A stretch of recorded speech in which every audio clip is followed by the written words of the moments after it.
was coming. He was supposed to practice, rehearse, you got to battle. Yeah. So he said, I'm going to take Busy B out. And guess what? He didn't. No. He lost. Busy B won the $1,000 in the trophy for New York City's #1 MC, and Mo D stormed out the party. He was mad. So that next night at Harlem World, live and direct, it's a party. It's not a battle at Harlem World. See, everybody think that was a planned battle, but it was not. It didn't go down like that. I was there. And you got DJ Hollywood. I wanted to pick up DJ Hollywood because he's the first DJ. It wouldn't be no rap if it wasn't for Hollywood and DJs like Eddie Cheever and them guys and DJ Plummer, Pete Jones and all them, because they was the DJs that rhymed. You see, it wasn't no MCs. The DJ had the Right. That was the crowd. They moved the crowd. Then somebody appointed an MC because the DJ had more things to do now. You got to cut it up and mix it up. So you had to get somebody to work that mic. Getting back to the battle. Everybody performed at Harlem World, and then at the end, all of a sudden I saw Kumo D come to the stage. Busy B had did his thing already. He did his thing, turned it out as usual, as expected of the chief rock. Bang, diggity. But lo and behold, Hollywood told Easy Lee, are you ready? So Easy Lee took the headphones. All of a sudden the music stopped. And, you know, DJ is so quiet, he's just going You're like, what's going on? And everybody talking in the party. And Kumo D picks up the mic. 1, 2, 1, 2, yo, Easy Lee. And he just throwing the beat as soon as he left after. You're busy wanting me. Another Kumo D. Yo, he killed him. He told him to put that body, dang, hole. I mean, he just killed them. He killed the greatest MC in America. That's in New York, because the other states wasn't even doing what we was doing at the time. So in America at the time. And that cassette tape became legendary. That went platinum. You got little kids that ain't even was born then and get their hands on that joint and be like, yo, I got the Busy Lee, Kumo D jump off. And that right there put Kumo D. Now people paying attention that this dude got some skills. And Kumo D became the man. Now, let's get to the next greatest battle of all time. I don't mean to cut you off, but I heard at the same time that they was having a battle, I was talking to some cats in Staten Island, and they said at the same time they was having a battle, it was a big battle going on in Staten Island with the Force MDs, because they used to rap. The Force MDs and somebody else, they had a big battle going on at the same time that was going on. It never happened. It never happened. No? That's rumor. The big battle you talking about, the only, at the time the Force MDs was doing their thing, right? You had the Cold Crush 4. Grandmaster Flash was overseas. They had records out. So they was signed to Sugar Hill. They wasn't out in the city. They wasn't in the game. They overseas in London doing whatever they do over there. And over here, people wanted the Cold Crush 4, the battle of Force MDs, because they was the two hottest acts. But it never happened. However, this is what people did. They made cassette tapes. They put the Cold Crush on the tape, and then next they put the Force MDs on the tape, and they said the Cold Crush versus the Force MDs. Those tapes sold a lot though. They ran like hotcakes. What did happen was, at the Roller Castle in Hempstead, Long Island, the Cold Crush performed, and then at the end of the night, the Force MDs came and performed. And some people recorded that party, and also said that was a battle. But it never happened. Oh, okay. They wanted to, because my man JDL from the Cold Crush, that's my homeboy, JDL didn't like them. He thought they was trash. And they always wanted it. It was like the Tyson and Holyfield that we used to want in the beginning. Before Tyson fell off. Remember we wanted that bad? Well, that's how the public wanted that. Wow. You know what I mean? But that's how the public wanted that. Now, that's crazy because, you know, like, sitting here, if you talk to a cat nowadays and you ask them about the Force MDs, they don't even think about rap. You know what I'm saying? They don't have no idea about that. Wow. All right, go ahead.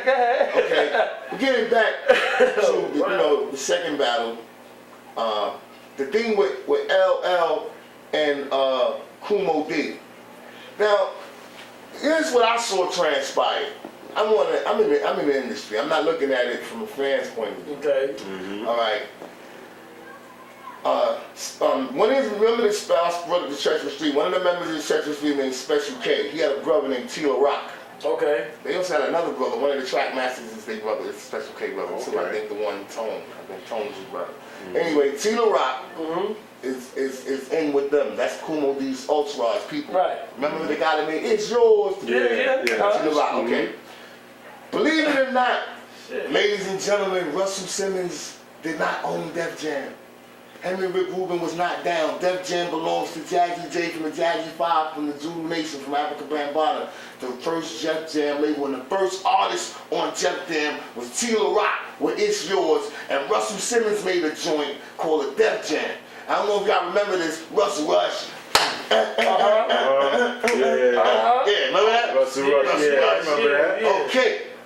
That was Jazzy Jeff's label, and what happened was, Oh shit.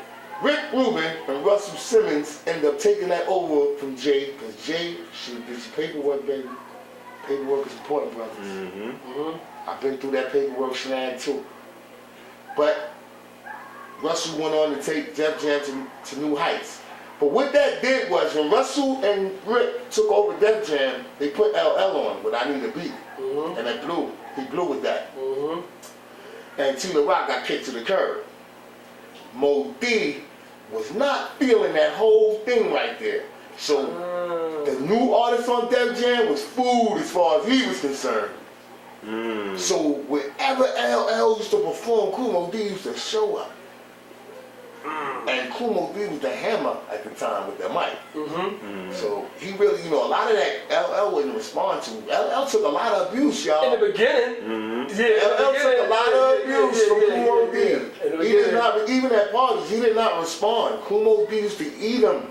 I mean, really embarrassing. Just like that video, How You Like Me Now? Where you say, what is this, Amateur Night, the Apollo? Get up the stage. Yo, Kumo D put it in on LL. And LL, didn't respond to way later. And I think more or less he was more pressured into responding to what Kumo D was doing, because he was tormenting him back in the days. Many of you people was going to those parties back in the days. Kumo D was putting it in on him. So that's how that went down. I'm going to say this. I like Kumo D, but I feel personally LL destroyed him. See, that's his era, and he witnessed a lot of that. But listen to it. But L got Adam. But L got Adam.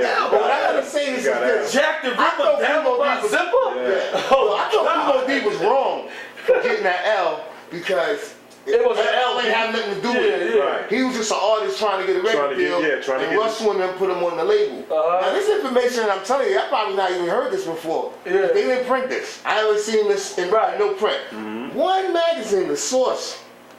I was reading The Source a long time ago, and I saw that they asked questions and who owned this and who owned that, and you win money. I think they had this thing in the magazine where you get the question is at the end, you win a prize.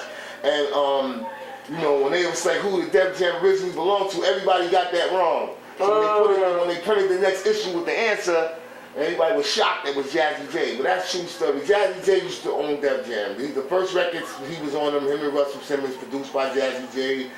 And next thing I know, Jazzy J was out of a label, and he brought Tila Rock back on a new label he came out with, which was Party Time. Okay. And Tila Rock could continue his career. I just felt that by Jay losing the label like that, it messed up Tila Rock's career. Because he was the original Def Jam artist, and the song was big. It's Yours was big. It was big. The beat big. was hard, the mix was hard. Everything. Right. See, Tila Rock was also getting at LL, but he never mentioned his name or none of them. He made LL had Rock the Bells. Tila Rock came out with Breaking Bells. And all the disses that he's doing in that rhyme, he's dissing LL, but he never says his name. You know what I mean? I also want to shout out a group I used to produce, the Dynamite 2 from Breedwood Projects. People don't remember this, but every group that was out had an enemy. And my boys was the enemies of Run DMCs. They was two guys, Ernie D and Henry G, against, Run and Down Well, shit. One of them had mad beef, because we had Jazz in them. Remember them? Now, the Dynamite 2 had one song You know, that was like a Brooklyn anthem. We made it on Freddie's Dead beat. Okay. But the battle with that went on and stuff was like, my boys had paperwork problems and they couldn't come back. Because when Run DMC was hot, they came out with a song doing the opposite of everything. Like, we keep pump shotguns inside our lockers. And I'll put it this way. Taking Running Them Rhymes, but telling a Brooklyn tale with him. Right. And they had a little spark right there. That was another battle that went on. We're going to go to some more battles down the line. Let me see. Okay, I went from the Kumo D battle. What's the next battle? Can we have a DJ battle? Okay, now DJ. Did you have any battles? Oh, man. We want to hear one of your battles on them turntables. Okay, bet. We're going to get down to that. My battles. Yes, sir. Okay. It was just, I never battled Grandmaster Flash. I wouldn't.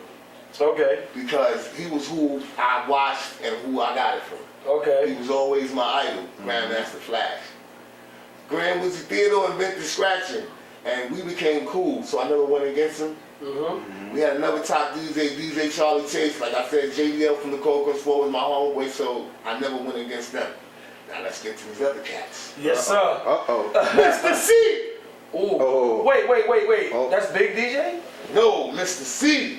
That's on the radio today. Yeah, that's Big DJ. He ain't Big DJ for Big. He's not Big DJ. He's originally Big Daddy Kane's DJ. Him too. Right. Him too. Now, Mr. C, Ooh. back in the day, let's go back. We gonna go back. You was down with Eric B, and I was down with Calvin B. They was the big guys, and we was the shorties with the cuts and the scratches. You never beat me, kid. And then to this day, when I see you, Mr. C, I be like, yo, what up, kid? You be like, Know what I mean? That's good though, it's okay You got that history for y'all. It's okay though, because I be listening to you, son, and guess what? Your skills is still not where mine is at right now, so I'm still ahead of you. But you got me, you on the radio, and you doing this and you doing that. I'm coming. They gonna let me in, because when they hear what I got, because they never heard it before, I'm coming. But I'm not coming to battle you again. That was back in the day. I did what I did to you. I won. You can't get no rematch. All right, so hold on. No rematch. All right, so it's in the books. It's in the history books. Mr. C, I thought you was one of the greatest. So now I'm about to find out another one who I thought was one of the greatest. Hold on. We really exposed it. Yeah. Oh, DJ Scratch is some next level DJ. Okay, so he made me go practice. Oh, okay. DJ Scratch, I ain't getting things that I never even imagined I could do on two turntables. He turned around and put DJ Scratch made me look like, when I thought there was nothing else you could do on the turntable. Yeah. I seen this guy, DJ Scratch, and I was like, oh my God, I gotta go practice. Mixed with basketballs and turn around. You name it, put his stomach on the record. Yeah, have a Jason mask on, Friday the 13th. His skills, Jason. DJ Scratch skills is just out of this world. Okay, he gets it. Another DJ that took me to the next planet with his DJ skill was DJ Qbert. Okay. Mix on 5 and 6 turntables at one time and scratch it up, and it's just sick what he does. It's crazy, amazing. Wow. Amazing. Get back some dudes like that. Yeah, that's it. I want to say I took out DJ Lightning Lance. Some of these DJs I might not heard of, but this dude was big because he had a name like Flash. You know what I mean? Oh, I also battled White Flash. Took him out. Also battled Kid Flash. Took him out. Battle Kid Flash at the roller skate ring. Came up there. Your name is what got you big, kid. You're not nice. You know what I mean? So I had a mix. The Kid Capri stole from me. Did it on Def Comedy Jam. The tap on the turntables. I like to say that me and my man Howie T invented that mix, the turntable taps. You tap the turntable. Boom, boom, boom, boom. Yeah. Exposing it. Me and my man Howie T invented that. Kid Capri, I don't know what party you was at or where you saw do that. Because we only did that at a couple of battles. Probably at your party. What do you mean? You know DJs, follow DJs. Kid Capri, another thing. I used to be the house DJ for Sumner Armory. Like our equivalent to, what's the biggest club they got now going?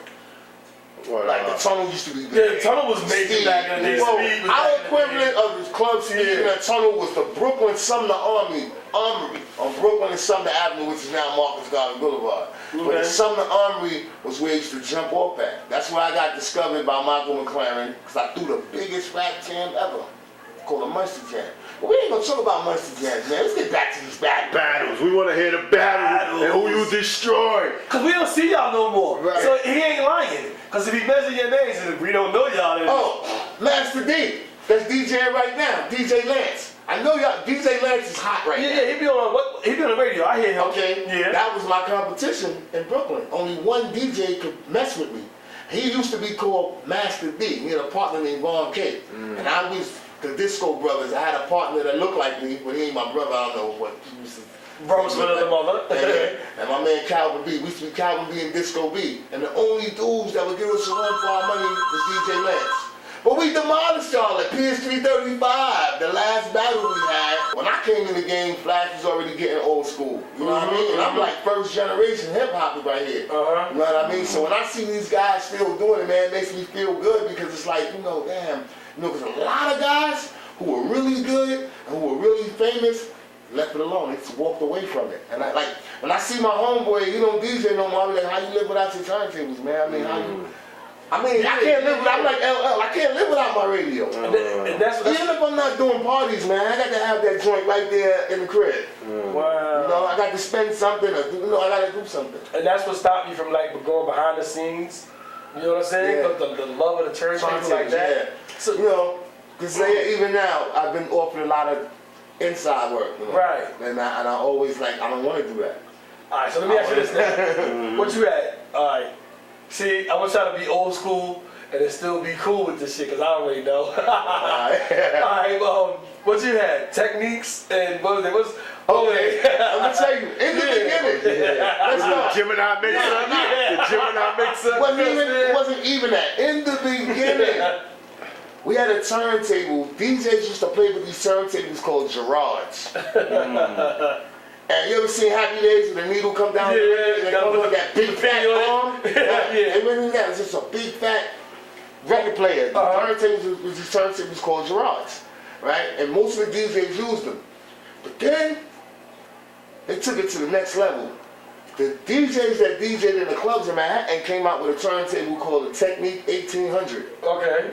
And it was two models, the 1800, the three models, the 1800, the 1500, and the 1200. Right. The 1200 is still today, but that's the Mark II, that's not the original. But they made it better than the original. But what we didn't realize was that these guys that had these turntables, they were so precise. They record never sit The beat, nothing. We used to just watch it. You know? We never could afford them, believe it or not. The price those turntables were $489. And they was $489 back then. And back then, $489 was a lot of money. $40, $49. Yeah. So we couldn't afford them. So but Techniques had a whole nother line of turntables. Techniques had a lot of turntables. But yes, if you wanted to be a DJ, after the Gerard turntables went out, the Techniques came in and you had to have Techniques, and that was right. Me, I started out with the Technique SLB1s. My turntable was belt drive, but the B1s was like a B-boy's turntable. Okay. It was affordable because it was $98 at the Wiz. All right, I have a question for you. Since you're going way back then, how old were you when you first put your hands on some turntables? Well, when I first tried it, I'm just gonna tell you like this. It was nothing I could be but a DJ. I'm gonna tell you why. My family. I got one of those big families that party, go to church on Sundays, and they all stick together. There's so many of them, and the whole block hang out with them. I had one of them families. Every place I lived, my family lived in the whole building. Okay. Right? That's my mother's side of the family. And my father's side of the family. This was the deal. I always liked the music. Okay. And as a kid, I loved getting Michael Jackson, the Jackson 5. I had all his records. And my mom's always kept me with a little stereo. Shout out to Michael again. Yeah. We interviewed somebody earlier, and Michael Jackson. You know what I mean? Mike, you the man. Yeah. Right? Yeah. So I always had my collection of the music I like the Jackson 5 and stuff like that. Now, my mom's just young when she had me. When she had her first kid, she was young. So when I was like 7, 8 years old, she still was shaking her booty out there. My mom was like 18, 17. And she always had her own crib. But every weekend, all her friends and my aunts and uncles used to come over every weekend and they used to have a party. And you know what my job was? My job was to play the records. Because I knew all the records. I knew all the songs. So I had to sit by the stereo and play the records. And I knew all the hits. And I used to You rock was the a party. DJ from back From then. back then. Wow. Doing that. And then what made me go a little bit further, my mom's had moved to President and Nostrand. There used to be a disco right directly next door to my building. And the guy who owned the club used to let us come in there and make money and clean it up. Okay. Then, like a Sunday morning, we go in there and clean the club up. And he used to pay us. They had equipment in there. They had a DJ in there. And they DJ had a reel-to-reel and one turntable. And how he used to do was, instead of mixing back and forth like DJs go down, he used to get on the mic, say some words, and just switch over to the tape. And nobody would know the difference. And it was called non-stop. You know what I mean? So I used to watch that. So the DJ there taught me how to use a reel-to-reel. So I learned how to make pause tapes. Okay. So when I used to hear mixes on the radio or something, I used to take it and try to do it, make a pause tape and do it like that. So there was nothing I could have been with a DJ, but taking it a step further, it went from that to one of my uncles lived in the Bronx. Okay. And he used to come over all the time. He used to take us out there. And he used to be down with Van Barter's gang, the Black Spades. You know what I mean? And then at that time, they had just turned over into the Zulu Nation. And that's where the music really came in. From my uncle taking me to these jams. So he used to take me to these jams in the park. It used to be Bronx River. It used to be Africa Bambaataa. And they used to DJ on this thing. Like, you know how they got the things for the kids, the playgrounds? But back in the day, they had these cement things. And it's a round, this thing shaped like Alice in Wonderland, a big round table. And the DJs used to put their equipment on top of the table, put the speakers on through the park. Now, I had seen DJs play before, but not like this.